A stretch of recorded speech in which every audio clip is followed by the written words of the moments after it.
Hello, fellow digital scrapbookers. Tiffany Tillman here, and welcome back to Q&A Wednesday, a weekly feature at simplytiffanystudios.com dedicated to answering your digital scrapbooking questions. I'm beaming from ear to ear because the Q&A is back for 2013, baby. Let's not waste another moment.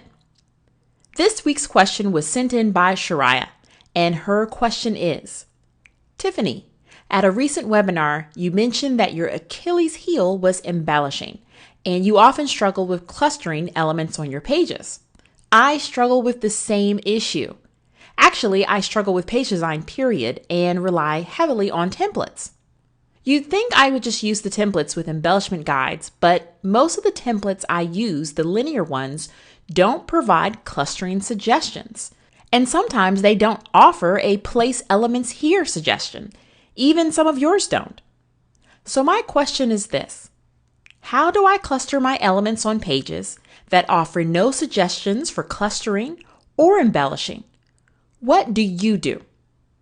Shariah, that's a fantastic question. And in this video, I'll answer your question as well as show you an easy method for adapting an unembellished template. All right, away we go. So you see an amazing template in a digital store, you pay, you download it, and you open it in your photo editor of choice. And you love the style and the design, but the designer has offered no suggestions for where to place your embellishments or offered some clustering suggestions to help you craft your kick-butt page. What's a digi girl like Shariah to do? Easy. You adapt it.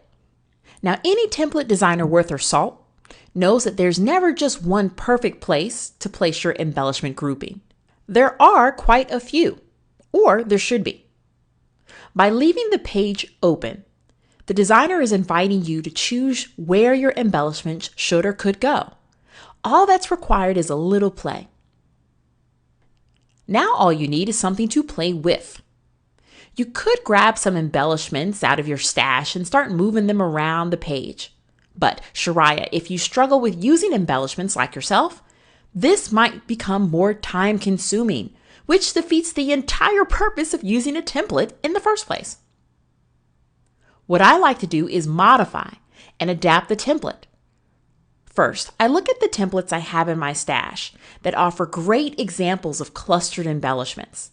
They don't have real embellishments, of course, but the kinds we use as clustering examples in a template.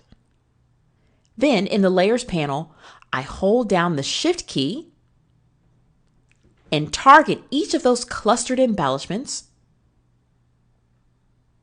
And while they're all targeted, I right-click and select Duplicate Layers from the flyout menu. And with that dialog box opened, I select the Target Template from the drop-down menu. In this case, it's Wicked Crooked. Then I click OK. And when I jump back to the Wicked Crooked template, I've copied the clustering example from the first template over to the new one.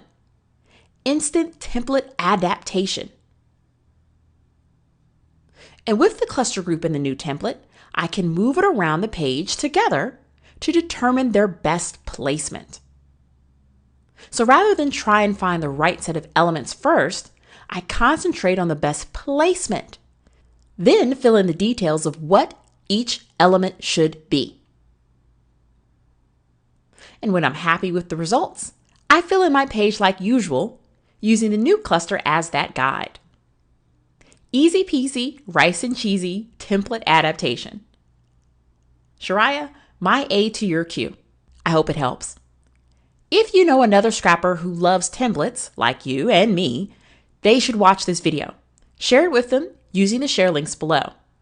And if you're interested in more time-saving, design-rocking embellishment tips, check out my latest class. It's Elemental, the Digital Scrapbooker's Roadmap for Embellishing Success.